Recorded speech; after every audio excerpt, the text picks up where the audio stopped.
तो valency factor हम लोग किस तरीके से कैलकुलेट करते हैं, इस टॉपिक पे तो हम लोगों की बातचीत हो चुकी है। अब बस हार्डली 10 से 15 मिनट का मैं समय लूँगी तुम लोगों का, और इस टॉपिक पे भी हम लोग अभी बातचीत कर लेते हैं कि इक्विवेलेंट कंसेप्ट क्या होता है। मतलब इक्विवेलेंट कंसेप्ट को पढ़ने से पहले जो बेसिक टर्मिनोलॉजीज है उस कंसेप्ट से रिलेटेड वो हम लोगों को देख लेनी है। जैसे यहाँ पर हम लोग 3 चीज़ों के बारे में बेसिकली बात करेंगे। पहली बात करेंगे हम लोग इक्विवेलेंट वेट के बारे में, दूसरी बातचीत हम लोगों को करनी है आप लोगों के नॉर्मेलिटी के बारे में, और तीसरी बातचीत हम लोगों को करनी है नंबर ऑफ ग्राम इक्विवेलेंट्स के बारे में। तो पहले मैथमेटिकली तीनों चीज़ें क्या होती हैं वो देख लेते हैं और बाद में इनका मीनिंग समझते हैं, ताकि तुम्हें पता चले कि अच्छा अगर क्वेश्चन आए तो इस चीज़ को ऐसे सॉल्व करना है। क्योंकि कई बार सवाल फॉर्मूला बेस्ड नहीं होता है कि आपने डायरेक्ट फॉर्मूले में पुट की वैल्यूज और आपका आंसर आ गया छूमंतर टाइप, ठीक है, ऐसा नहीं होता है। तो अभी देखते हैं आगे।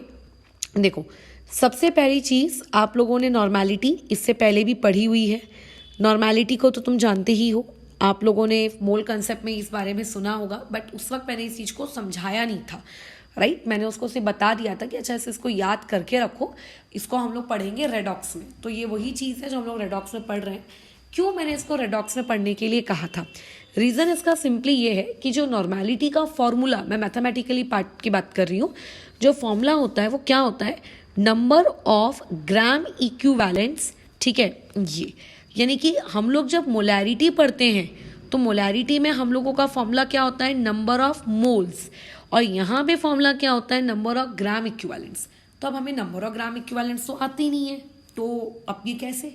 उस वक्त तो आप लोगों ने नहीं सीखा था ना मोल कंसेप्ट में नंबर ऑफ ग्राम इक्विवेलेंट निकालना, इवन अभी भी नहीं सीखा है, बट सीख जाओगे आने वाले 10 से 15 मिनट में। तो ये नंबर ऑफ ग्राम इक्विवेलेंट्स की वजह से नॉर्मेलिटी को अभी तक हमने टाल के रखा था। फिर जब आप इसको डिवाइड करते हो वॉल्यूम ऑफ सोल्यूशन से, और वो भी लीटर में, तो वो जो पर्टिकुलर चीज़ आपके पास निकल के आती है, दैट पर्टिकुलर चीज़ is known as normality. Although normality हम निकाल लिए हैं, बट द डाउट इज कि यहाँ पे जो ये नंबर ऑफ ग्राम इक्विवेलेंट है इसका मतलब क्या है। अब देखो, जब हम लोग मोल कंसेप्ट पढ़ते थे तो मोल कंसेप्ट में सबको पता होता है कि नंबर ऑफ मोल्स का फॉर्मूला होता है mass divided by molar mass, बात खत्म हो गई। तो यहाँ पे नंबर ऑफ ग्राम इक्विवेलेंट का मतलब क्या है, यहाँ पे भी नंबर ऑफ ग्राम इक्विवेलेंट का मतलब लगभग उसी के जैसा है। मास लिया जाता है किसी भी सब्सटेंस का, स्पेसिफिकली वो सब्सटेंस आप लोगों का सॉल्यूट होता है, और उसको हम लोग डिवाइड करते हैं उसके किस चीज़ से, मोलर मास से नहीं। अगर मैं मोलर मास से ही डिवाइड कर दूंगी तो तुम खुद सोचो कि फिर नंबर ऑफ मोल्स और नंबर ऑफ ग्राम इक्विवेलेंट्स, इनमें डिफरेंस ही क्या रह गया, राइट। तो इसको हम लोग डिवाइड करते हैं इसके इक्विवेलेंट मास से या फिर इक्विवेलेंट वेट से। अब ये जो नया टर्म तुम लोगों की लाइफ में इंट्रोड्यूस हुआ है इक्विवेलेंट वेट, ये क्या होता है? हमने तो एटॉमिक वेट सुना है, हमने एवरेज एटॉमिक मास सुना है, हमने एवरेज मॉलिक्यूलर मास सुना है। मतलब बेसिकली एटॉमिक मास और मॉलिक्यूलर मास के अलावा तुमने अभी कोई तीसरे प्रकार का वेट नहीं पढ़ा था। तो अब यहाँ पे तुम्हारी लाइफ में एंट्री ले लिया ये तीसरे प्रकार का topic, that is equivalent weight.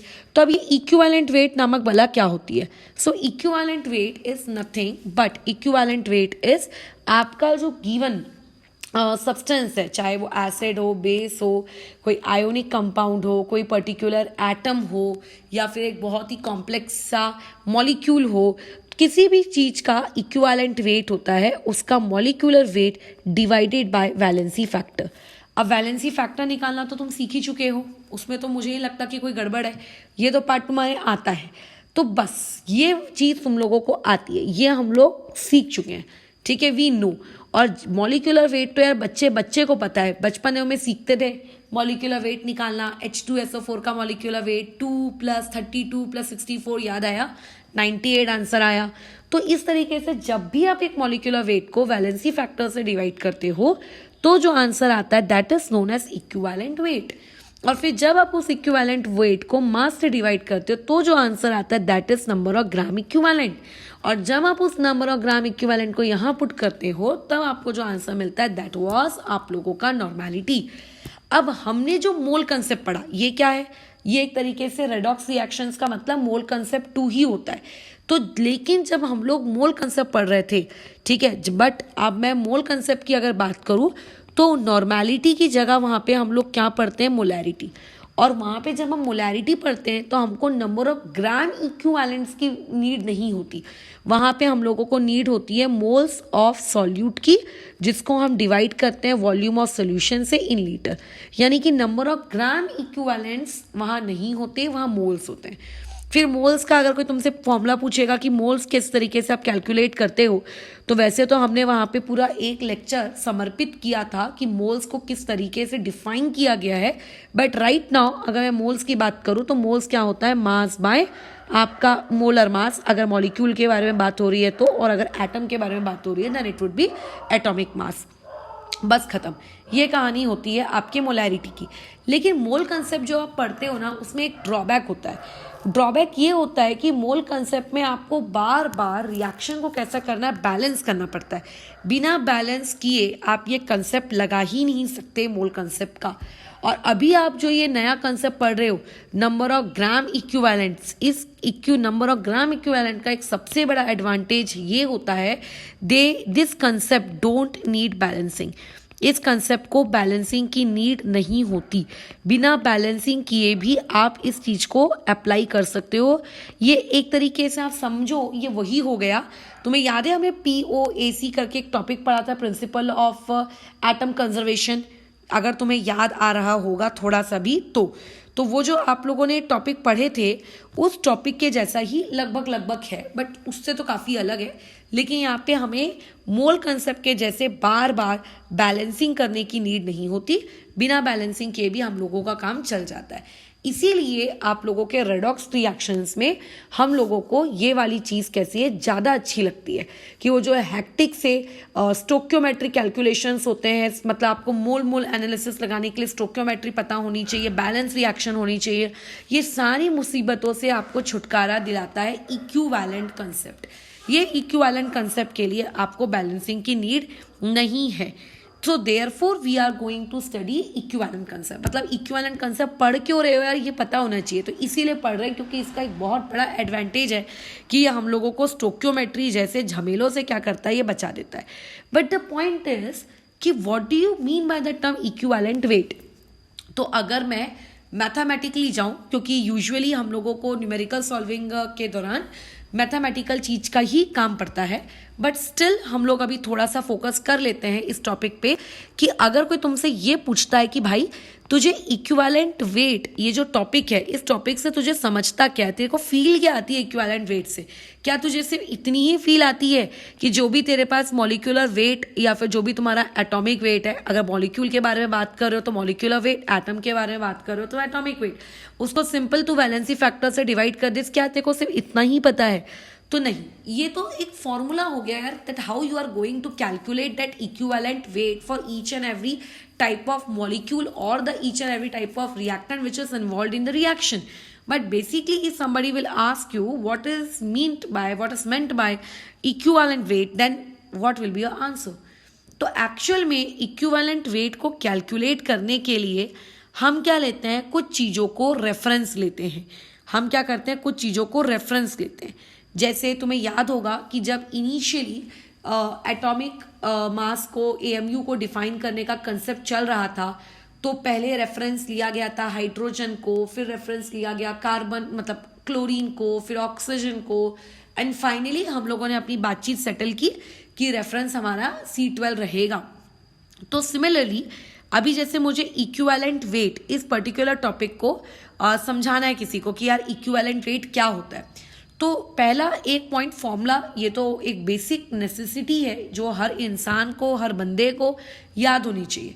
Point number 2, सबसे इंपॉर्टेंट पॉइंट वो ये कि beside the concept of formula आपको ये बात पता होना चाहिए कि जिस तरीके से आप अपनी स्किन के अंदर मौजूद प्रोटीन के फॉर्मूले में कार्बन जो है, वहाँ अगर आंखें गड़ाकर देखोगे तो वहाँ पे कार्बन का जो एटॉमिक मास आएगा वो क्या आएगा, आप लोगों का 12 आएगा। चाहे तुम हवा में CO2 को पकड़ो, वहां पे जो कार्बन का एटॉमिक मास आएगा वो 12 आएगा। Indirectly I am trying to say that कि यूनिवर्सली कार्बन का एटॉमिक मास हमेशा फिक्स होता है, दैट इज 12, बराबर है। बट अगर मैं इक्विवेलेंट वेट की बात करूं फॉर एनी एटम, ठीक है, अगर मैं किसी भी एक एटम की बात करती हूँ, ठीक है, किसी भी फॉर एनी एटम अगर मैं इक्विवेलेंट टॉपिक पे बात करती हूँ, तो आपका जो ये इक्विवेलेंट वेट होता है ये कभी भी फिक्स नहीं होता, ठीक है, ये कभी भी फिक्स नहीं होता, ये नॉट फिक्स, ये एक वेरिएबल क्वांटिटी है। मतलब तुम ये देखोगे कि CO2 में जो C है उसका इक्विवेलेंट वेट अलग आ रहा है और कार्बन मोनोऑक्साइड में जो C है उसका इक्विवेलेंट वेट अलग आ रहा है। We will discuss it now, but फिलहाल के लिए इसको याद रखो, वी विल डिस्कस इट। तो कभी भी ये फिक्स नहीं होता, लाइक एन एटॉमिक वेट, ये वेरी करता है मॉलिक्यूल टू मॉलिक्यूल, ठीक है, ये वेरी करता है, ये वेरी कर रहा है। अच्छा, अब उसके बाद नेक्स्ट पॉइंट कि यार चलो ठीक है, ये भी आपने मुझे बता दिया कि ये चीज़ फिक्स नहीं होती है, वेरी करती है from molecule two molecule, but मुझे बात बताओ कि आखिर ये इक्विवेलेंट वेट होता क्या है, what is the concept of equivalent weight. So what is equivalent weight. देखो अब इक्विवेलेंट वेट को डिफाइन कैसे किया गया, मतलब ऑब्वियस है कि किसी ना किसी ने तो कंसेप्ट इक्विवेलेंट वेट का बनाया ही होगा।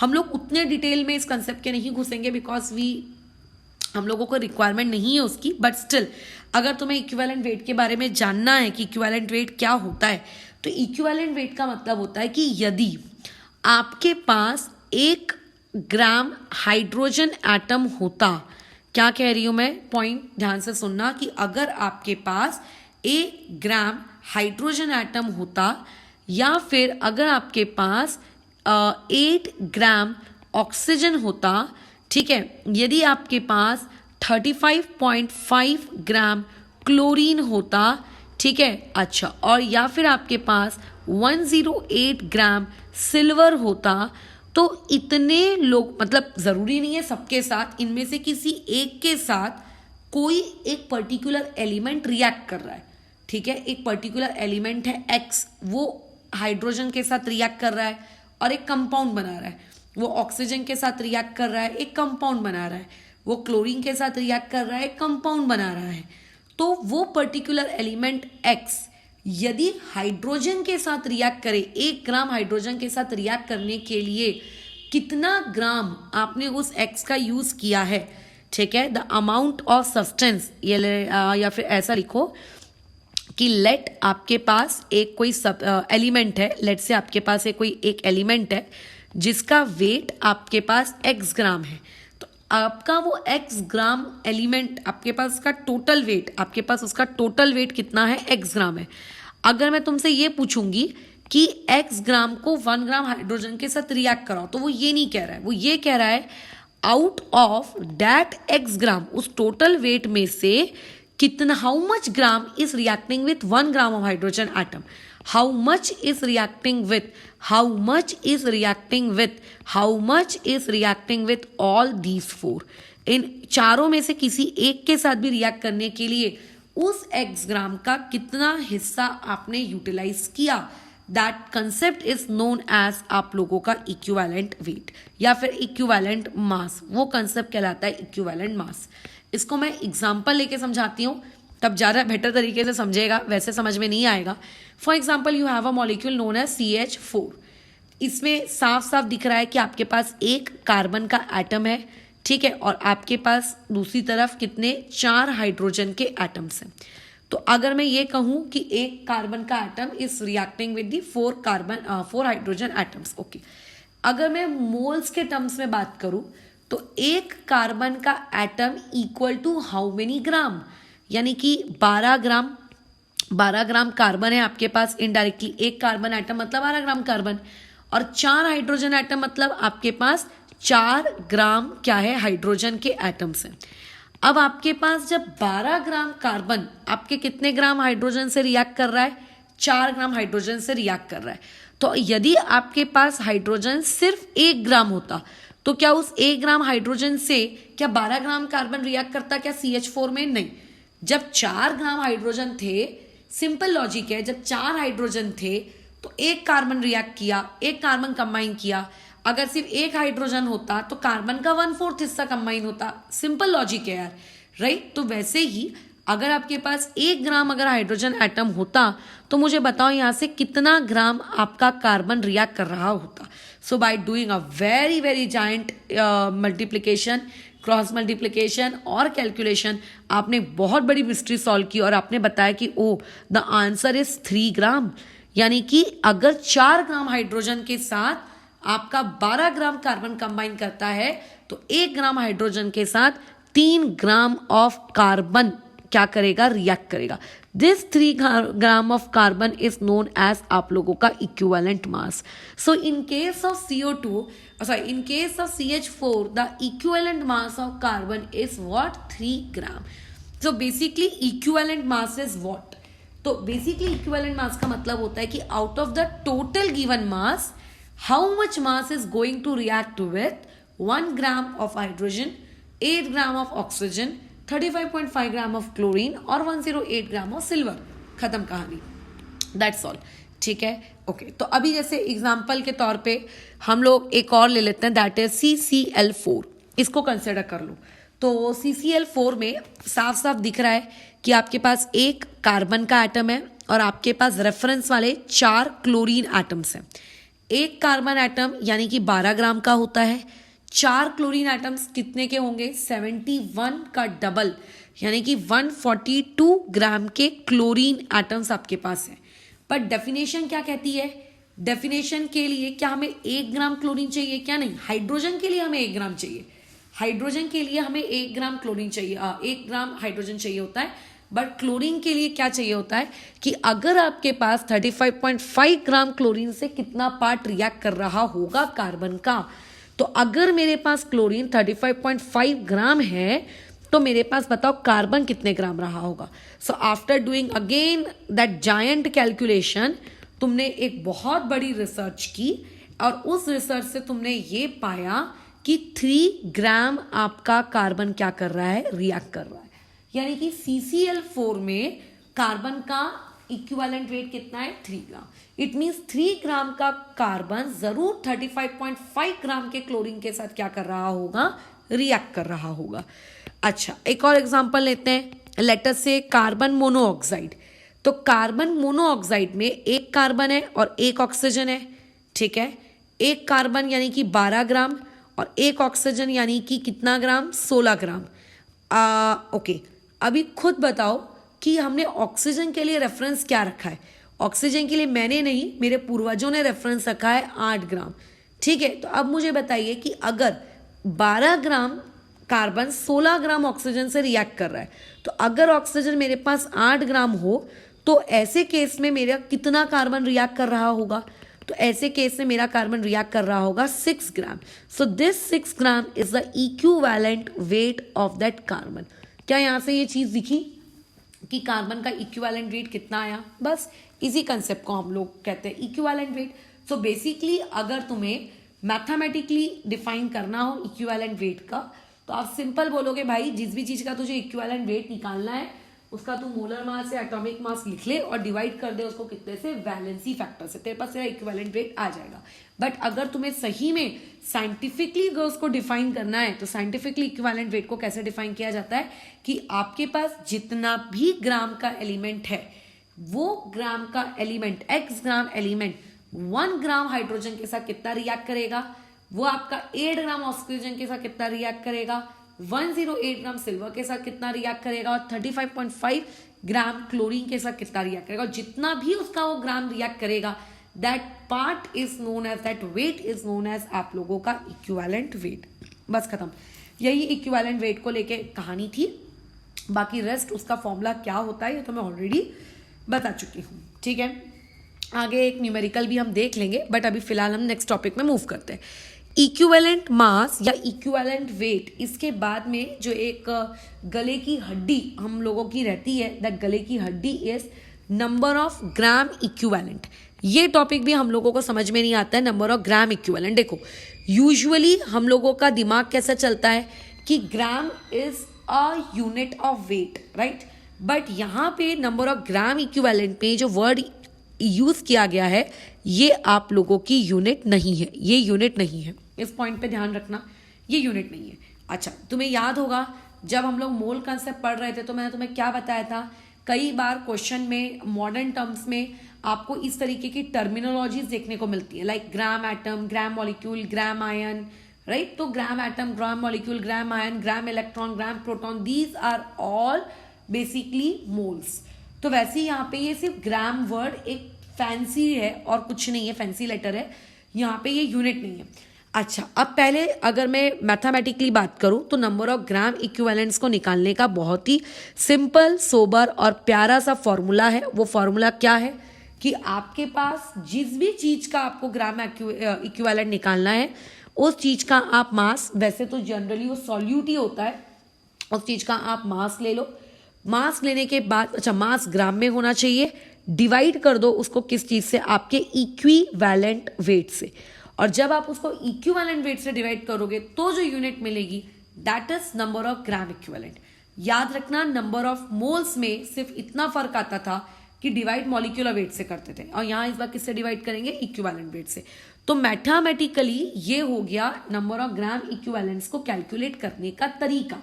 बट अगर मुझे अगेन डेफिनेशन पे जाना है कि आखिर डेफिनेशन क्या होता है, तो डेफिनेशन का मतलब समझते हैं कि अगर आपके पास कोई एक सब्सटेंस है, ठीक है, अगर आप लोगों के पास कोई एक सब्सटेंस है और उस सब्सटेंस का वेट आपको दिया गया है x ग्राम, उस पर्टिकुलर सब्सटेंस का वेट आपको दिया गया है x ग्राम, और उस पर्टिकुलर सब्सटेंस का इक्विवेलेंट मास मैं लिखती जाती हूँ साथ साथ में कि लेटर से आपके पास x ग्राम ये वेट दिया है, किस चीज का वेट दिया है, ऑफ ए सब्सटेंस। कोई भी एक सब्सटेंस होगा, उस सब्सटेंस का वेट है। अगर वो सब्सटेंस है तो उस सब्सटेंस का डेफिनेटली कुछ ना कुछ मोलर मास होगा, कुछ ना कुछ इक्विवेलेंट मास होगा।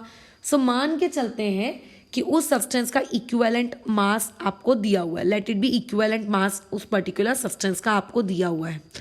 अब मैं ये कह रही हूं कि उस पर्टिकुलर सब्सटेंस के अंदर, जैसे अपन कहते हैं ना कि मेरे पास 12 ग्राम कार्बन है, मेरे पास आधा किलो शक्कर है, मेरे पास 2 किलो चावल है, तो अपन बातचीत कैसे करते हैं कि बताओ उसके अंदर फिर मोल्स कितने होंगे, मोल्स। तो वही बातचीत हो रही है कि अगर आपके पास किसी भी सब्सटेंस का x ग्राम आपके पास मौजूद है, कोई भी सब्सटेंस का अगर आपके पास x ग्राम क्वांटिटी आपके पास उस सब्सटेंस की है, तो उस x ग्राम क्वांटिटी में कितने ग्राम इक्विवेलेंट्स है भैया, कितने नंबर ऑफ ग्राम इक्विवेलेंट्स हैं, कितने ग्राम इक्विवेलेंट्स हैं उसके अंदर, कितने ग्राम इक्विवेलेंट्स हैं, ठीक है, बराबर कितने ग्राम इक्विवेलेंट्स हैं, ये हमको ढूंढना है।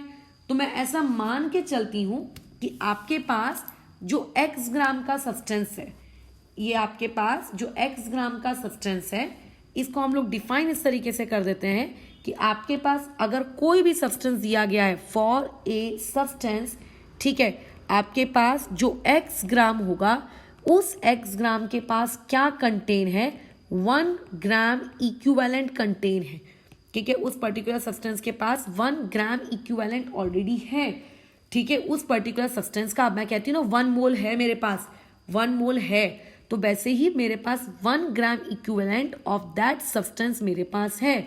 तो बेसिकली उस पर्टिकुलर सब्सटेंस के पास अगर मैं पूछूंगी कि नंबर ऑफ ग्राम इक्विवेलेंट कितने हुए, तो नंबर ऑफ ग्राम इक्विवेलेंट निकालने के लिए तुम क्या कहोगे कि उसके पास जितना भी उसका मास है डिवाइडेड बाय उसके पास जितना भी उसका इक्विवेलेंट वेट है। This thing is known as आप लोगों का नंबर ऑफ ग्राम इक्विवेलेंट। इसके डेफिनेशन पार्ट में नहीं घुसो तो मेरे हिसाब से बेटर रहेगा, ठीक है, इसको अगर ऐसे ही याद रखो that would be much better. अच्छा, अब उसके बाद इसको तुम थोड़ा सा ट्विस्ट कर सकते हो अपने टेस्ट के अनुसार। वैसे मैं ट्विस्ट नहीं करती हूँ और मैं ट्विस्ट करने में बिलीव नहीं करती हूँ, क्योंकि वो एट अ टाइम चीज़ें याद आ जाती है, ट्विस्ट करने की नीड ही नहीं पड़ती। अब जैसे तुम्हें पता है कि इक्विवेलेंट वेट क्या होता है, molecular weight divided by valency factor.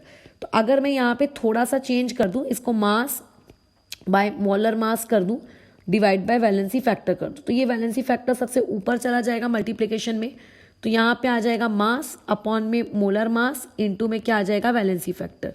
अब मास बाय मोलर मास ये चीज क्या होती है, आप लोगों के मोल्स होता है। तो मोल्स को अगर वैलेंसी फैक्टर से आप मल्टीप्लाई कर दो तो आपको वहां से क्या मिल जाता है, नंबर ऑफ ग्राम इक्विवेलेंट्स मिल जाते हैं। बहुत इंपॉर्टेंट फॉर्मूला है, आगे जाके तुम लोगों के न्यूमेरिकल सॉल्विंग में ये काफी काम आने वाला है, तो इस फॉर्मूले को भूलने का नहीं, ठीक है। चलो आगे कंटिन्यू करते हैं तीसरे टॉपिक पर, नॉर्मेलिटी क्या होती है। तो यार नॉर्मेलिटी के बारे में मैं क्या कहूँ कि अगर आपके पास इमेजिन, अगर आपके पास ये कंटेनर है, इस कंटेनर का जो वॉल्यूम है, लेट्स से इसका वॉल्यूम है V लीटर, मुझे नहीं पता कि इस कंटेनर के अंदर में कितने ग्राम इक्विवेलेंट्स है, मुझे नहीं पता, ठीक है, मुझे नहीं पता। तो मैंने कह दिया कि लेट इसके अंदर जो भी सब्सटेंस भरा हुआ है उस सब्सटेंस के पास लेट एक्स ग्राम इक्विवेलेंट्स हैं, एक्स ग्राम इक्विवेलेंट्स हैं। तो मैं क्या कहना चाह रही हूं कि मेरे पास अगर V लीटर का कंटेनर है तो उस V लीटर के कंटेनर के अंदर x ग्राम इक्विवेलेंट है। अगर मेरे पास V लीटर नहीं होता, V लीटर के बदले अगर मेरे पास सिर्फ 1 लीटर होता तो 1 लीटर के अंदर क्या फिर भी x ग्राम ऑफ इक्विवेलेंट ही रहते क्या? नहीं। तो तुम उसमें क्या जवाब दोगे? ऑब्वियसली नहीं। 1 लीटर के अंदर फिर कितने बताओ नंबर ऑफ ग्राम इक्विवेलेंट्स रहते? नंबर ऑफ ग्राम इक्विवेलेंट्स उस 1 लीटर के अंदर में फिर कितने रहते? तो तुम ये कहोगे कि V लीटर में x रहते थे, so therefore number of gram equivalents present in 1 litre, 1 litre में कितने मौजूद होंगे? तो तुम जवाब दोगे कि 1 लीटर में मौजूद होंगे x डिवाइड बाई V, ठीक है, x डिवाइड बाई V। तो बेसिकली ये जो number of gram equivalent present in 1 litre, इसी पर्टिकुलर क्वांटिटी को हम लोग क्या कहते हैं? नॉर्मेलिटी कहते हैं। इसी पर्टिकुलर क्वांटिटी को हम लोग क्या कहते हैं? नॉर्मेलिटी कहते हैं। सो हम लोग नॉर्मेलिटी को डिफाइन कितने मजे से करते हैं? Number of gram equivalent divided by volume of solution in litre. But ये एक्चुअल में नॉर्मेलिटी की डेफिनेशन नहीं है, ये तो आप मैथमेटिक्स को ही बस स्टेटमेंट में कन्वर्ट कर, मतलब वर्ड्स में कन्वर्ट कर दिए। और क्या किया आपने? बेसिकली नॉर्मेलिटी क्या है कि अगर आपके पास V लीटर का सोल्यूशन होता तो उसके अंदर इतने ग्राम इक्विवेलेंट होते, बट मेरे पास अभी V लीटर नहीं है, मेरे पास 1 लीटर है। तो 1 लीटर के अंदर भैया कितने ग्राम इक्विवेलेंट है निकाल के दिखा। तो वो तुम्हें बोलेगा ठीक है ये लो, ये फॉर्मूला है, इस फॉर्मूले से निकालो। तो बेसिकली ये होती है नॉर्मेलिटी। और राइट हैंड साइड में जो हम फॉर्मूला रट्टा मारते हैं कि number of gram equivalent divide by volume, तो वॉल्यूम तो देखो डिवाइड में आना ही है, नो डाउट वॉल्यूम तो डिवाइड में आएगा ही। इसीलिए नॉर्मेलिटी का जो फॉर्मूला होता है उसके डिवाइड में वॉल्यूम रहता है। मतलब कभी भी कोई भी फॉर्मूला अपने आप प्रकट नहीं होता है, हम जो डिफाइन करते हैं उसी डिफाइन से आता है। और न्यूमरेटर में क्या रखा है? x, जहां पे x का मतलब क्या था? कितने ग्राम इक्विवेलेंट भाई तेरे पास है। तो number of gram equivalent that you have divide by volume is known as normality. तो ये चीज आई कहां से? ये इस तरीके के एक्सप्लेनेशन से आई। तो नॉर्मेलिटी को डिफाइन ऐसे नहीं करते हैं कि कितने gram number, it is defined as the ratio of number of gram equivalents of solute to the total volume of the solution. ऐसे डिफाइन नहीं करते, उसको ऐसे डिफाइन करते हैं, suppose you have 1 litre of solution and that in 1 liter of solution how many gram equivalent do you have is known as normality। अगर ये बातचीत इक्विवेलेंट को अगर मैं हटा दूं और अगर मोल्स वर्ड यहाँ पे ठूस दूं तो बस यही नॉर्मेलिटी क्या बन जाएगी? मोलैरिटी बन जाती है। बस सिंपल है। तो ये होती है डेफिनेशन। अब यहाँ से हम लोग एक बहुत ही इंपॉर्टेंट फॉर्मूला देखने वाले हैं। उस फॉर्मूले को तुम्हें अपने जान से भी ज्यादा प्यार करना है। वो फॉर्मूला क्या है उसको देखिए। लेट्स से या let us imagine you have the formula of normality. क्या होता है normality? Number of, oh my God, ठीक है, यहाँ पे नॉर्मेलिटी को आप लिख लीजिएगा कि वो क्या होती है। अरे यार ग्रीन कलर कहाँ से पैदा हो रहा है? नंबर ऑफ ग्राम इक्विवेलेंट्स, ठीक है, ये आप लिख लोगे। अच्छा, डिवाइडेड बाय आपने क्या लिखा? वॉल्यूम। वॉल्यूम को मैं टच नहीं कर रही हूँ, बट डोंट यू थिंक कि मुझे नंबर ऑफ ग्राम इक्विवेलेंट्स को मोल्स के टर्म्स में लिख देना चाहिए? तो मैं तो जानती हूँ कि नंबर ऑफ ग्राम इक्विवेलेंट्स क्या होते हैं? Moles multiply by what? Valency factor. अभी अभी हमने ऊपर डिराइव किया था। अच्छा, और जब हम लोग मोल कंसेप्ट पढ़ रहे थे तो मोल कंसेप्ट में हमने ये चीज सीखी थी कि मोल्स को जब भी आप वॉल्यूम से डिवाइड करो तो moles divide by volume is nothing but molarity. तो डोंट यू थिंक कि तुम लोगों को यहाँ से एक फॉर्मूला मिल गया जो कि नॉर्मेलिटी और मोलैरिटी को आपस में रिलेट करता है। So normality equal to molarity multiply by what? Valency factor. ये हम लोगों का फॉर्मूला आ गया। तो इस पूरी चीज में हमें क्या क्या याद रखना है? इस पूरी चीज में हमें ये याद रखना है, पहला फॉर्मूला नंबर 1 ये कि नॉर्मेलिटी क्या है, फॉर्मूला नंबर 2, फॉर्मूला नंबर 3, ये हमको याद करना है। फिर उसके बाद आप एक फॉर्मूला अगर आपको 3 पता है तो आप इंटर कन्वर्ट कर लोगे, बट इंटर कन्वर्ट करने में समय क्यों बर्बाद करना? इससे बेटर है कि आप ये याद रखो फॉर्मूला नंबर 4 जो कि आगे हेल्पफुल होगा। इसीलिए क्या है वो फॉर्मूला नंबर 4 कि अगर आपको ग्राम इक्विवेलेंट दिए हैं और आपको मोल्स में जाना है तो मल्टीप्लाई बाय वैलेंसी फैक्टर कर दो। और फॉर्मूला नंबर 5 आपको ये याद रखना है कि normality equal to molarity into valency factor. ये चीज़ आयोनिक इक्विलिब्रियम में काफ़ी हेल्पफुल होती है, क्योंकि हम लोगों के पास यूजुअली जो मिक्सिंग वाले सवाल होते हैं कि एसिड को बेस के साथ मिक्स किया, एसिड को मिक्स किया, बेस को मिक्स किया, उसमें हम नॉर्मेलिटी लेते हैं, ठीक है। बट दिया रहता है क्वेश्चन में मोलैरिटी, तो नॉर्मेलिटी तक कैसे पहुंचेंगे? लेटर से किसी ने तुमसे ये कह दिया कि आपके पास 0.02 मोलर H2SO4 है, आप मुझे इसकी नॉर्मेलिटी कैलकुलेट करके बताओ। तो नॉर्मेलिटी कैलकुलेट करने में ज़्यादा दिमाग नहीं खुचलाना है आपको, सिंपल है। नॉर्मेलिटी क्या होती है? Molarity into valency factor. भाई मोलैरिटी कितनी दी है? 0.02। वैलेंसी फैक्टर की बात करो तो H2SO4 एक एसिड है और हमने एसिड का वैलेंसी फैक्टर निकालना सीखा है, तो यहाँ हम लेंगे 2, सो इसका आंसर आएगा 0.04। अब कई लोगों के सेंटिमेंट्स हर्ट हो गए होंगे कि मैडम H2SO4 में तो आपका वैलेंसी फैक्टर 1 भी हो सकता था, मैक्सिमम 2 होता है, बट 1 भी तो हो सकता है ना, आपने 1 क्यों नहीं लिया? क्योंकि अगर आपको ऐसी कोई कंडीशंस नहीं दी गई हैं कि H2SO4 अपना एक H लूज कर रहा है, तो आप ये अज्यूम करके चलोगे कि H2SO4 ने अपने अंदर से 2 H ही लूज किए, जो कि उसकी मैक्सिमम लिमिट है, ठीक है। तो 2 चीजें हैं, पहला आपको नॉर्मेलिटी पता होनी चाहिए, जो कि होती है number of gram equivalents divided by volume of solution in litre. Second point, आपको ये पता होना चाहिए कि नंबर ऑफ ग्राम इक्विवेलेंट्स क्या होते हैं, जो होते हैं सिंपली मास ग्राम में डिवाइडेड बाय इक्विवेलेंट मास। अब इक्विवेलेंट मास क्या होता है? जो भी आपके पास सब्सटेंस है उसका molar mass divide by valency factor. Valency factor क्या होता है? लास्ट की 2 क्लास मैंने यार उसी टॉपिक पे समर्पित किया, अगर तुम्हें वो भी याद नहीं है तो फिर बाप रे बाप, ठीक है। अच्छा, अब अगेन 2 नए फॉर्मूले तुम्हारी लाइफ में एंट्री लिए। पहला normality equal to molarity into valency factor, और दूसरा फॉर्मूला है number of gram equivalents equal to number of moles multiply by आप लोगों का वैलेंसी फैक्टर, ठीक है। तो एक्चुअली ये जो हमने अभी इक्विवेलेंट वेट पढ़ा, इस इक्विवेलेंट वेट की ये इंपॉर्टेंस है कि फॉर एग्जाम्पल अगर मान लेते हैं आपको मैं ये कहूँ कि आपके पास K2Cr2O7 है और K2Cr2O7 को आपने ट्रीट किया है कौन से वाले मीडियम में? आपने उसको एसिडिक मीडियम में रिएक्शन करवाई है। सो व्हेनेवर K2Cr2O7 को एसिडिक मीडियम में ट्रीट करवाया जाता है, K2Cr2O7 हमेशा क्रोमियम की पावर 3+ में कन्वर्ट होता है। K2Cr2O7 का मतलब क्या है? K2Cr2O7 का मतलब है क्रोमियम की पावर 6+। तो क्रोमियम की पावर 6+ एसिडिक मीडियम में कन्वर्ट हो जाता है क्रोमियम की पावर 3+ में, और इस पूरी प्रोसेस के दौरान उसका जो वैलेंसी फैक्टर होता है, वो वैलेंसी फैक्टर कितना होता है ये हम लोगों ने कल निकालना सीखा है, कल या परसों की क्लास में। वैलेंसी फैक्टर यहाँ पे होता है 6। अब कोई अगर तुमसे पूछेगा कि बताओ K2Cr2O7 का मॉलिक्यूलर मास क्या है, तो तुम काउंटिंग कर लोगे K यानी कि पोटेशियम यानी कि 39 का 2 यानी कि 78 प्लस क्रोमियम का, ऑक्सीजन का कर लोगे। But if somebody ask you कि यहाँ पे इक्विवेलेंट मास K2Cr2O7 का क्या है, देन यू विल से कि जो भी मॉलिक्यूलर मास उसका आ रहा है डिवाइड बाय उसको कर दे भाई divide by 6। So this divide by 6 of with the respect of molecular mass will give you equivalent mass. तो ये इंपॉर्टेंस होता है आपके वैलेंसी फैक्टर को सीखने का। सिमिलरली अगर मैंने K2Cr2O7 को एसिडिक मीडियम में यूज ना करते हुए, ठीक है, अगर मान लेते हैं उस चीज को बेसिक मीडियम में किया होता है, वैसे बेसिक मीडियम में वो करता नहीं है इसलिए उससे बात चलो करो नहीं, तो इस तरीके से जो भी उस मीडियम में आप रिएक्ट करवाओगे उसका वैलेंसी फैक्टर और उसको डिओपाउंड में ऊपर में क्या लिख लेना, मॉलिक्यूलर मास, बस खत्म, यही होती है कहानी, ठीक है। जैसे एक क्वेश्चन इसका हम लोग कर लेते हैं।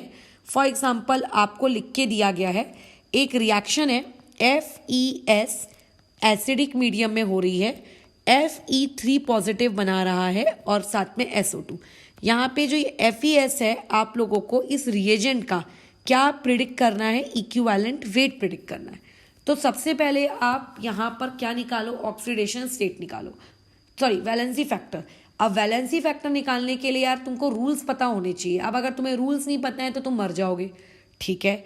अच्छा कैसे, देखो यहाँ से यहाँ गए, मतलब रिएक्टेंट की एक स्पीशीज पहले Fe2+ के फॉर्म में थी, बाहर जाते वक्त, बाजू में जाते वक्त उसका क्या हो गया, ऑक्सीडेशन हो गया।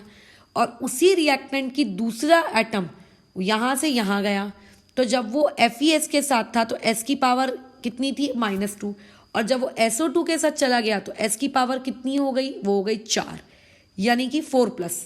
ठीक है, वैलेंसी फैक्टर कितना हो गया, 4। तो क्या हो गया, यहाँ से वहाँ जाते वक्त, वहाँ से वहाँ जाते वक्त भी यार ऑक्सीडेशन ही हुआ। तो same species is undergoing oxidation but both atoms belong to the same reactant. ठीक है, दोनों एटम्स किस में बिलोंग कर रहे हैं, सेम में बिलोंग कर रहे हैं। चलो ठीक है, तो यहाँ से यहाँ जाते वक्त बताओ वैलेंसी फैक्टर कितना है, वैलेंसी फैक्टर है 1। अब अगर इसमें तुमको डाउट है तो मैं कुछ नहीं कर सकती। अगर मैं S के रिस्पेक्ट में देखूं तो यहाँ से यहाँ जाते वक्त वैलेंसी फैक्टर कितना है, 6, बराबर, खत्म। तो अब अगर कोई तुमसे पूछेगा वैलेंसी फैक्टर FeS का कितना है, तो तुम बोलोगे 1 + 6 यानी कि 7।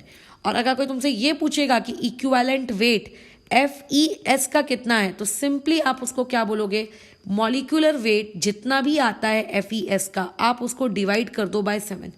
और जब आप उसको डिवाइड कर दोगे 7 से, जो भी होगा FeS का, आपको पास वो आंसर आ जाएगा, that would be your equivalent weight. ये ऐसे। तो अगर आपको ऑक्सीडेशन स्टेट और आपको वैलेंसी फैक्टर, अगर ये दो चीजें निकालते नहीं आई होती तो क्या करते, फिर बैठे रहते ठन ठन गोपाल बनकर। सो देयरफॉर हमने जितने भी केसेस डिस्कस किए ना वैलेंसी फैक्टर को लेकर, कि इस केस में वैलेंसी फैक्टर अगर आता तो मैं ऐसे करता या ऐसे करती, वो बहुत इंपॉर्टेंट है, उसका दामन मत छोड़ना। एक क्वेश्चन मैं होमवर्क के लिए देती हूँ, ये आप लोगों के सामने एक रिएक्शन लिखी हुई है। इस रिएक्शन में आप लोगों को जो रिएजेंट है, रिएजेंट यानी कि रिएक्टेंट, रिएक्टेंट का यहाँ पे आपको इक्विवेलेंट वेट प्रिडिक्ट करना है। एक्चुअल में मॉलिक्यूलर वेट मत निकाल लेना, उसको सिर्फ वैलेंसी फैक्टर्स के टर्म्स में ही निकाल के छोड़ देना, जैसे मैंने ऊपर छोड़ा है। ठीक है, तो मैं बता देती हूँ, यहाँ पे इसका वैलेंसी फैक्टर निकल के आता है 3। चेक करो क्या तुम्हारा वैलेंसी फैक्टर 3 आ रहा है क्या। अगर वैलेंसी फैक्टर 3 आ गया तो सिंपल है, जो भी मॉलिक्यूलर वेट होगा उसको हम लोग क्या कर देंगे, डिवाइड बाय 3 कर देंगे। ठीक है, तो ये वाली चीज़ है, बराबर, इसको भूलना नहीं। अच्छा, अब एक मैं बहुत इंपॉर्टेंट चीज़ तुम्हें बताने जा रही हूँ, इस चीज़ को अपने दिमाग में स्टोर करके रखना है, क्योंकि आगे आप जब भी रेडॉक्स से रिलेटेड कोई भी क्वेश्चंस आप करोगे तो ये चीज़ आपके सामने बार बार रिपीट होगी और उस वक्त गड़बड़ मारोगे, इससे बेटर है कि अभी सुन लो। ठीक है, अच्छा, अब वो चीज़ क्या है, अगर मेरे पास फॉर्मूला होता है नॉर्मेलिटी इक्वल्स टू आप लोगों का क्या, number of gram equivalents divided by क्या आ जाता है वहाँ पे, वॉल्यूम, किस में, वो भी लीटर में।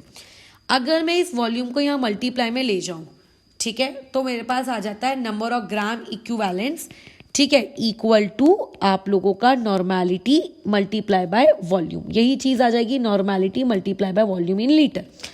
अब सुनो, ये जो चीज़ होती है ना normality multiply by volume in litre, इसको आप नंबर ऑफ ग्राम इक्विवेलेंट्स तो कहते ही कहते हो, कोई डाउट नहीं है, बट यहाँ से एक बहुत ज़रूरी सूचना अपने अंदर रखो, इसको हम लोग ऐसे भी कहते हैं नंबर ऑफ इक्विवेलेंट्स। अब बार बार ग्राम वर्ड लगाने से बेटर है कि नंबर ऑफ इक्विवेलेंट्स, वो क्या होगा, नॉर्मेलिटी जितनी भी है मल्टीप्लाई बाय वॉल्यूम, वो भी लीटर में।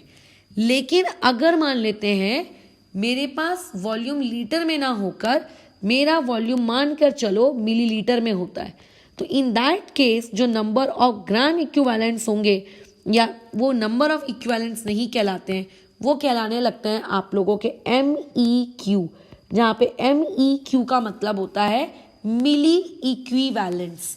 ठीक है, मिली इक्विवेलेंट, मिली इक्विवेलेंट, जैसे मिली मोल्स होते हैं ना, वैसे ये क्या हो गया, मिली इक्विवेलेंट।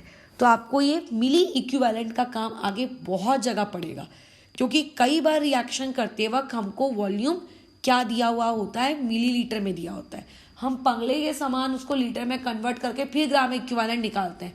भाई तू ml में रहने देना, तो वहाँ से जो चीज़ निकल के आएगी फिर वो नंबर ऑफ इक्विवेलेंट्स नहीं निकल के आएगी, फिर वो क्या निकल के आएगी, मिली इक्विवेलेंट्स निकल कर आएगी।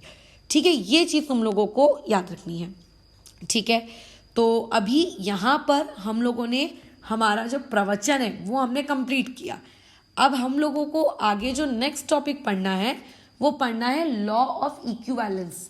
अब वो जो लॉ ऑफ इक्विवेलेंस पढ़ेंगे उससे रिलेटेड कुछ न्यूमेरिकल्स रहेंगे, तो वो न्यूमेरिकल्स हम लोगों को फिर परफॉर्म करने हैं आगे।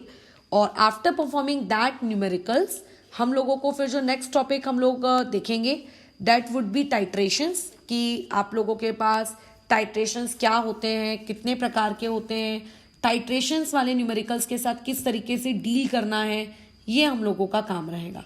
ठीक है, तो अभी हम लोगों ने क्या क्या पढ़ लिया। हम लोगों को वैलेंसी फैक्टर निकालते आता है, हमें नंबर ऑफ इक्विवेलेंट्स वगैरह के बेसिक फॉर्मूलेस वगैरह पता है। कल की क्लास में हम लोग क्या पढ़ेंगे, लॉ ऑफ इक्विवेलेंस पढ़ेंगे और साथ ही साथ में उससे रिलेटेड न्यूमेरिकल्स देखेंगे। ये हम लोगों का कल का टारगेट रहेगा। और जैसे ही ये पार्ट हमारा खत्म हो जाता है फिर हम लोगों की एक नई दुनिया शुरू होगी, वो दुनिया शुरू होगी टाइट्रेशंस की।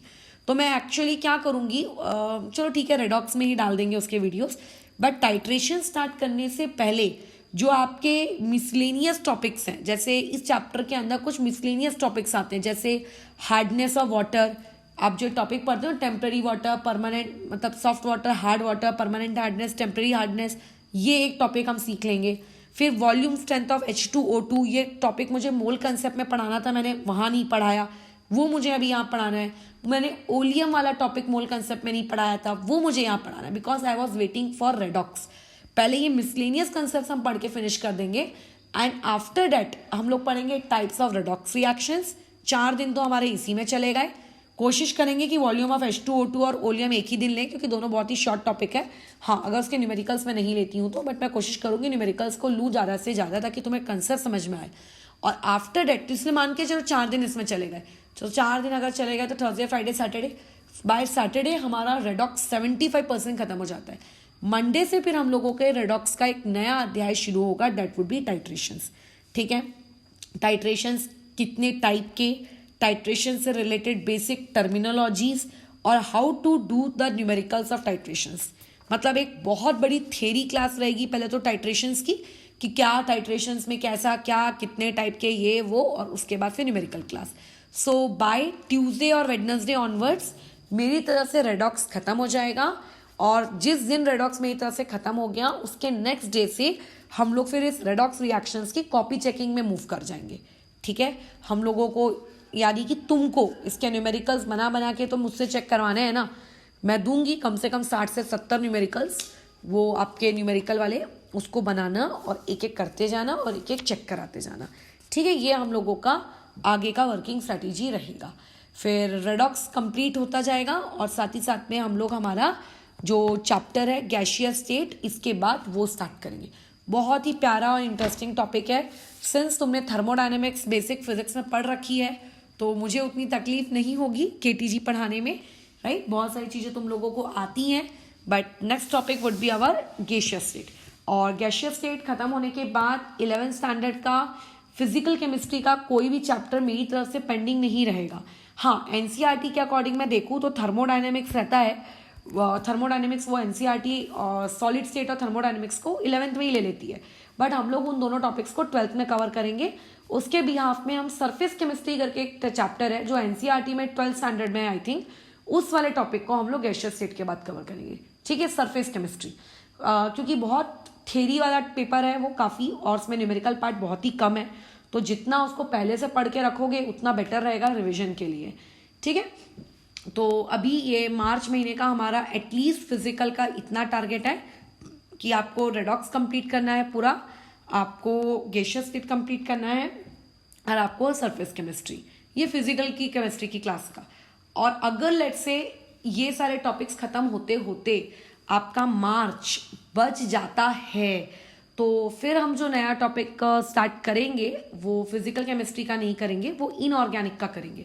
इनऑर्गेनिक में आपका एक चैप्टर है हाइड्रोजन, छोटा प्यारा सा चैप्टर है, हाइड्रोजन चैप्टर हम पढ़ लेंगे। वैसे तो वो चैप्टर तुम खुद भी रीड कर सकते हो, बट स्टिल हाइड्रोजन चैप्टर को हम पढ़ पुढ़ा कर खत्म करते हैं। और इस महीने में हमारा ऑर्गेनिक का जो टारगेट है वो जीओसी है, जो कि खुद अपने आप में काफ़ी बड़ी है। कोशिश करेंगे 10 to 12 डेज के अंदर जीओसी को ख़त्म करें, और बाकी के जो 10 to 12 डेज रिमेनिंग बच जाते हैं उसमें आइसोमेरिज्म को फिनिश करें। और अगर मेरे को ही लगता है इतना करने के बाद वक्त बचेगा भी, लेट्स से अगर बच गया तो फिर उसके बाद हम लोगों का जो एक एस्टिमेशन करके एक चैप्टर होता है, नहीं तो एस्टिमेशन वाला मैं आखिरी में लूँगी, फिर हम लोग रिएक्शंस में जाएंगे, सब्स्टिट्यूशन रिएक्शन, एलिमिनेशन रिएक्शन, मतलब जीओसी का पार्ट 2। सो लेट्स सी इस मंथ में कितना कवर कर पाते हैं, और इसमें तुम्हारी तरफ से एफर्ट ज़्यादा होने चाहिए, क्योंकि अब न्यूमेरिकल सॉल्व करने का प्रेशर अब तुम पर आएगा, क्योंकि हो गया मेरा चैप्टर पढ़ा के हो गया, जितनी थ्योरी मुझे देनी थी मैं दे चुकी हूँ। बस अभी फ्रॉम वेडनेसडे ऑनवर्ड रेडी रहना। तो वेडनेसडे के दिन ऐसा नहीं होना चाहिए कि तुम्हें पीछे कुछ आता ही नहीं है, डब्बा गुल बत्ती गुल, ऐसा नहीं। वेडनेसडे तक तुम्हें सब आना चाहिए, कि तुम्हें ये सब वैलेंसी फैक्टर निकालते वगैरह, इक्विवेलेंट रेट, कन्वर्जन, ये सब आने चाहिए, ठीक है। तो दिन का जो काम मिल रहा है उसको डेली ही खत्म कर लेना, बाद में अपने पर प्रेशर डेवलप मत करना, ठीक है। चलो इसको ओवर करते हैं।